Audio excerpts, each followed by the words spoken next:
Hey, man, we back with another episode of his Big Mouth TV / news, radio, podcast, all that in one. Y'all new to the channel, hit that like and that subscribe. Alright, man, we jumping back into it. Alright, man, we back again with part 2 of the update of the rappers that came up missing out of Detroit, Michigan, man. The bodies was found really bad, decomposed, and everything, man. It's allegedly these guys were set up or something like that. They was involved in some type of gang banging thing like that, and they said one of the suspects is in custody, but it was another guy who helped the guy, and he's now on the run. He looked like David Chappelle, they trying to say.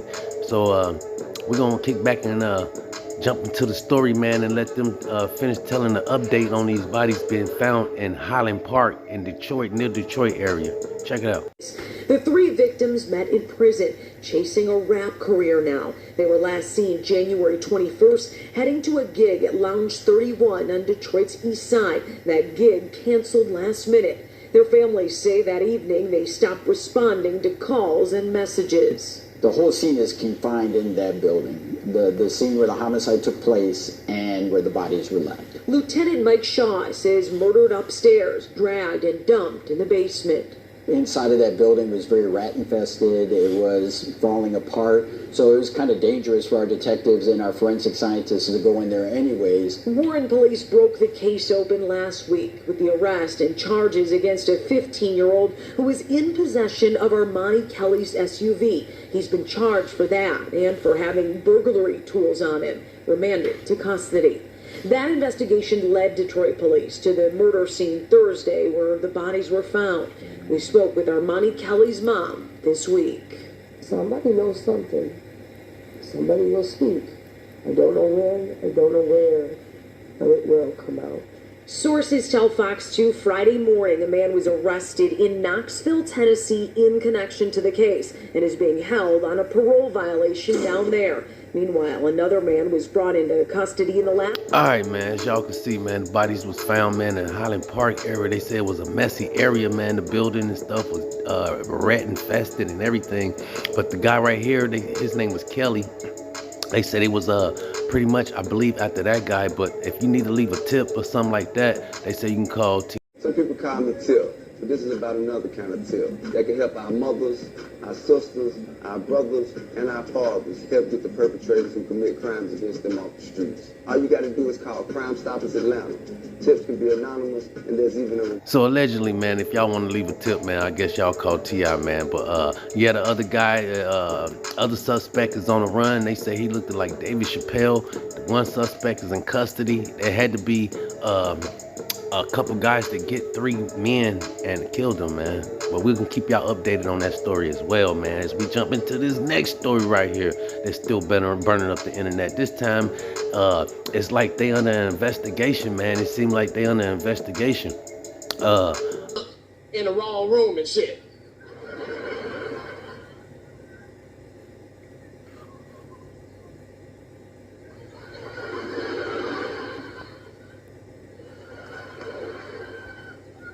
Nigga, come here, come here. Is that 2 niggas kissing? Is one of them niggas Professor Opie? He came out the closet, he came out the closet. Oh my God, a rubber. you know, up there at Bad Boy and Rock Nation, man. But, you know, it's some dark stuff, and they all under investigation, allegedly, right now. You know, with Jay-Z and Puff Daddy get on the run, be on the run like Yo Gotti and Black Youngster. You know, I don't know, man. It's like the curtain's coming down on the industry. You know, is it because you know, the YouTubers, you know, the police YouTubers and things like that? I don't know, man. But the bodyguards, you know, there's a lot of bodyguards coming out too as well that's shedding a little bit of light on Jay-Z and Beyonce's story and Puff Daddy and things like that. Let's not forget that Kanye West, he also exposed them, and we know he's been in there, and he's, you know, allegedly trying to turn his life around because he was part of them as well.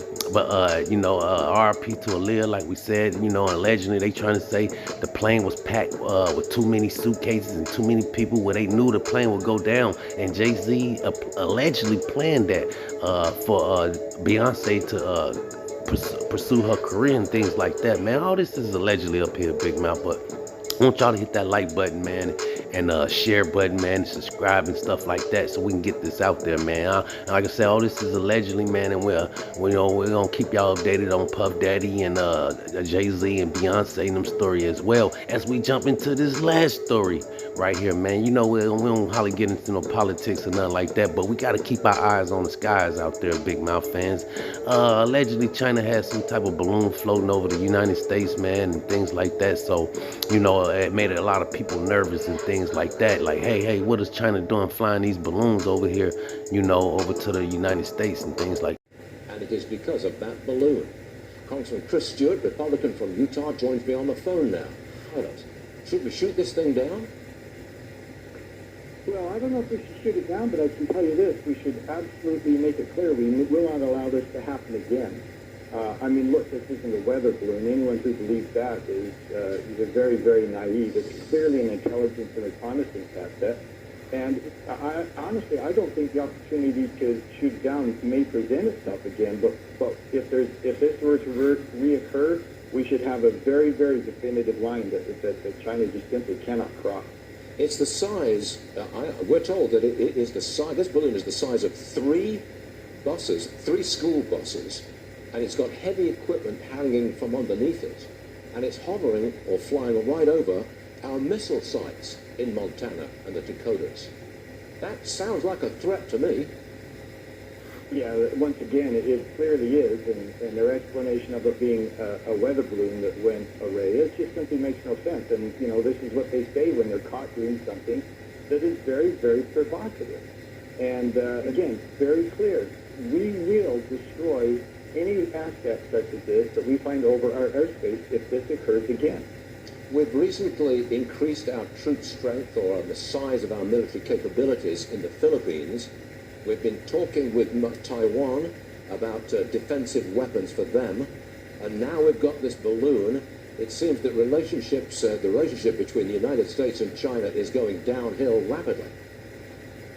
Well, it is, and I think it's fair to point out, we're not being provocative towards China. All right, man, y'all heard it right there, man, from ex-pilot Air Force Congressman Chris Stewart, man. He said, you know, they is not going to allow nothing like that again to fly over the United States and stuff like that. So they telling China to be easy, take it easy, and don't let it happen again, or else it's going to get shot down out the skies. But man, you know, we just keeping our eyes on the skies, man, up here at Big Mouth. Like I said, we don't get into all that politics stuff, but that's all we got, man. Till next time, Big.